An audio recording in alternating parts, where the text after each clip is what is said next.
wants to abolish these sort of demographic government departments. Te Puni Kaukiri, the Ministry for Pacific Peoples, the Ministry for Women. Why?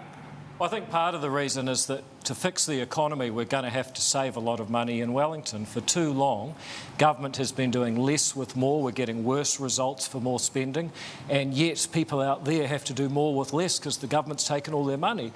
But besides that, we should aim for every government department to be working hard for every New Zealander. And yes, that often means that you need to treat people differently to meet them on their terms. I'm proud of what ACT did with charter schools in that area, but I don't believe that there needs to be particular ministries that are entirely focused on a demographic of people. I think all ministries should be working for all demographics all the time. David, if we strip out identity out of politics, that's not the real world, is it? We are not just sort of economic units. You know, Kate Sheppard once said that all that separates, whether it is just like she's voting for you. Well, yeah, she may well be, you know, but she said all that separates, whether it be race, religion, class or sex, is inhuman and must be overcome. And for me, that is a big part of New Zealand's dream of egalitarianism, that no matter how you're born or who you are, you have the same rights and duties. In fact, that's what the treaty says. I want to open it up, David. Te tahi. That is something we should all seek to live by. I can see that you have thoughts on this. The fact that David denies the discrimination, the inbuilt systemic racism that has been happening, I too would love an Aotearoa that truly treats everyone the same. It hasn't. No, you had your turn. And what David denies and what he wants to strip away is the very agencies who work to highlight where that unfairness and that injustice has actually been. I am proud that the Green Party are always clear of having a plan to make sure everyone has what they need, not just the wealthy few and David's mates. Debbie, I'm going to open it up to you because there are people out there who agree with David. So I'd like you to make the case for those ministries to voters. Oh, look, I'm not going to sit here and make the case for ministries. I'm going to make the case as the tiriti-centric focus party for tangata whenua, for those who are proud and have been raised to be proud to be tangata whenua. And really what it is if it was about saving money, then let's look at the 2,500 people that are working at MB. It isn't about you know, we've got to save money off where we've got minorities, where we've got tangata whenua, where we've got tangata Pacifica.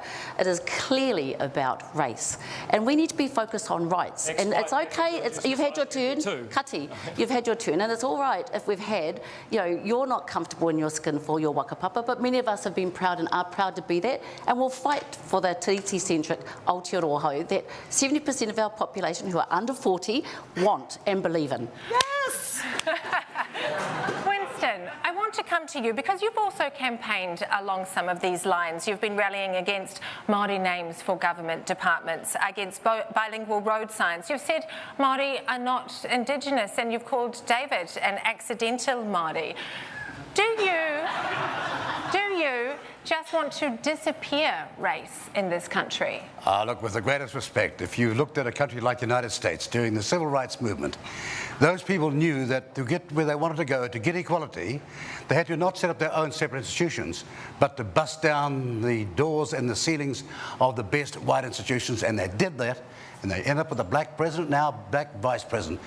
And we've got these people in this country who say, oh, our answer is better. We're going to go down the separatist, divisive path of separate institutions. We're going to deliver this in health, and so you get everything that's happening, like Waka Kotahi up on the East Coast, or dare I say it, in Hokianga and all around this country. You have potholes everywhere, and the average Maori couldn't give a rat's derriere about its name. They want the road fixed. I want to ask you actually what your words say to a young Māori who is proud of their culture, and they hear you standing up here as one of our leaders in a suit, successful, saying that Māori are not Indigenous. Well, with the greatest respect, you can carry on arguing about this. I'm asking but I've got authorities to speak to that young person who hears your I'm asking the question. Well, I know I'm tangata. I was that young person myself once. I belong to an iwi called Ngatiwai, and it's people of the sea up north, go from Whangarei Heads all the way up to Rāwhiti, and we know what our origins are. I went to Rarotonga once, and this senior, very senior person from there said to me, Winston, welcome home. I knew what he was saying about. And one last thing. When people like this genius, Peter Buck, sets out the anthology of this country and the history of this country, I believe him and not somebody who wants to create it now. Debbie, I want to come to you because you want a Māori health system, Māori ACC, a Māori justice system.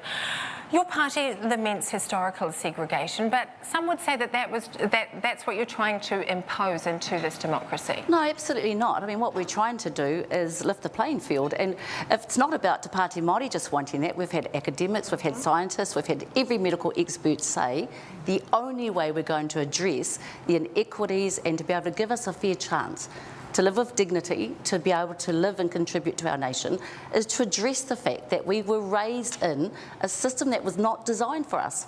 And, and I think the fact of the matter is not many people are arguing that point. Not many people are having problems with inequities. It's just those who are after the votes that are baiting with an anti-Māori rhetoric and have been doing it for 3 years.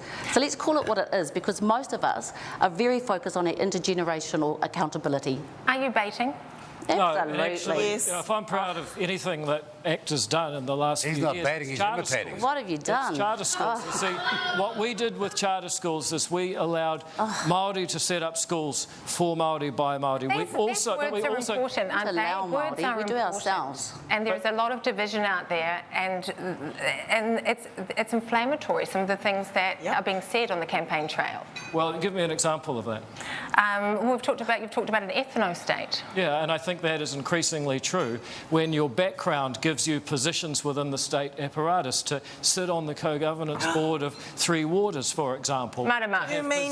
You mean like wealthy lobbyists who have been trying to buy the influence of this direction of this election, and really you are baiting, and you always have, David, and you know it, because what Te Reti Justice is actually about is an inspirational vision, and Matua from Hokianga and Te Taitokero also knows it because he's seen it too. He wants to talk about my Hokianga. I'll speak for myself. Well, you want to talk about my Hokianga, so will I.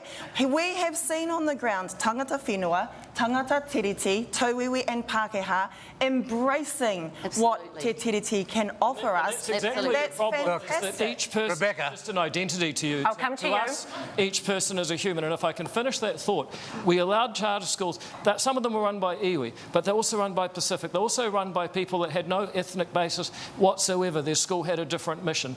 That's how you make social services that work for everybody. But it doesn't require dividing the states and the country down the lines of ethnicity, because people are so sad about that division. They wish that we could get back to being in New Zealand where each person has 1/5 millionth of the opportunity this country has to offer. That is it. Winston, I'm coming to you, I promise. Look, excuse me. That's a debate. What a deceitful way to take the eyes off the prize that ordinary Māori want.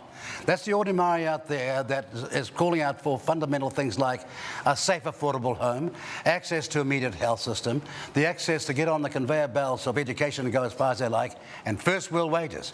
That's what we stand for, but they're spending all their time on woke projects, and no one ever does a thing about those fundamental things which we have done. I'm going to turn now to a quick fire section. This has been a fascinating conversation. But I want to ask you, it has been a year since the Queen died. Is it time for New Zealand to cut ties with the monarchy? David? Look, it ain't broke, don't fix it. Marama? Uphold Te Tiriti, whatever that looks like. Debbie? Absolutely divorce the Crown and make sure that we waka mana Te Tiriti and mātiki mai in Aotearoa. Winston? It's not for you and I to decide, or them. It's for the people to decide. And Referendum. When we tell them It's quick fire, Winston. Let me finish. When we tell them how expensive the alternative is, they might have a different view. We've got one more. Winston, you want to bring the Commonwealth Games to New Zealand in 2026, and I'm just wondering if the others agree, David? Not if you've read the pre-election fiscal update. Grant Roberts spent it all, and you can't have nice things until you've got a good economy. Marama? First I've heard of it, not my priority. My priority is homes and incomes for everyone to live a good life. Debbie? First I've heard of it, my priority is to end poverty. And Winston, I've got to go. I know that you're for it. It's your idea. Coming up, we are diving into the top issue for many Kiwis, the cost of living and the state of our economy.